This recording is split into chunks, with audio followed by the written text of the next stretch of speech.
Karthigai Deepam serial அடுத்து வரக்கூடிய எபிசோடில் என்ன நடக்கலாம் அப்படிங்கிறது ஒரு குட்டி ப்ரோமோவாக பார்த்துடலாங்க. தர்மலிங்கம் தீபாவோட தாலி பிரித்து கோக்குற ஃபங்க்ஷனுக்காக கொஞ்சம் பணத்தை கந்து வட்டியில் கடன் வாங்கியிருப்பாங்க. சரி, அந்த பணத்தை திருப்பி கொடுத்துடலாம் அப்படின்னு சொல்லிட்டு தர்மலிங்கம் பணம் கொடுத்தவரை பார்க்கறதுக்காக போகிறாங்க. பணத்தை திருப்பி கொடுக்கும்போது கூட அவர் எக்ஸ்ட்ரா வட்டியும் வேற கேட்குறாரு. இதை கேட்ட தர்மலிங்கம், அது எப்படி தம்பி, அதான் பணத்தையே நான் திருப்பி கொடுக்குறேனே, அப்படி எதுக்காக வட்டி கொடுக்கணும் அப்படின்னு சொல்லிட்டு தர்மலிங்கம் அவர்கிட்ட கேட்க, அவர் வட்டி கொடுத்து தான் ஆகணுங்கிறாங்க. அதுக்கப்புறம் தர்மலிங்கத்தை பிடிச்சி தள்ளியும் விடுறாங்க. இதை பார்த்த கார்த்திக் ரொம்பவே டென்ஷன் ஆகுறாரு. இது யாரு அப்படின்னு சொல்லி கேட்க, தர்மலிங்கம் அப்படியே தயங்கியே நிற்கிறாரு.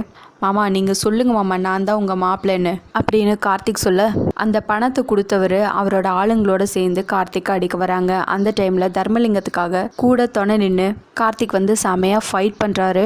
இந்த உறவே வேணான்னு சொல்லிட்டு தீபா விலக ட்ரை பண்ணிட்டு இருக்காங்க. அந்த டைமில் கார்த்திக் இவங்க ஃபேமிலிக்காக ரொம்பவே சப்போர்ட்டிவாக மேலும் மேலும் இந்த உறவை ரொம்பவே ஸ்ட்ராங் ஆக்கிட்டு இருக்காங்க. இந்த ப்ரோமோ ரொம்பவே மாசாக இருந்துச்சுன்னு சொல்லலாம். அடுத்தடுத்து வரக்கூடிய எபிசோட்ஸில் கார்த்திக் தீபா ஃபேமிலி மேலே வச்சுருக்கிற அன்பையும் மரியாதையும் அதிகமாக பார்க்கலான்னு நினைக்கிறோம். நீங்களும் அதே மாதிரி நினச்சிங்கன்னா இந்த வீடியோ உங்களுக்கு பிடிச்சிருந்தா லைக் பண்ணுங்கள், ஷேர் பண்ணுங்கள், கமெண்ட் பண்ணுங்கள், அப்படியே சப்ஸ்கிரைப் பண்ணுங்கள். தேங்க்யூ.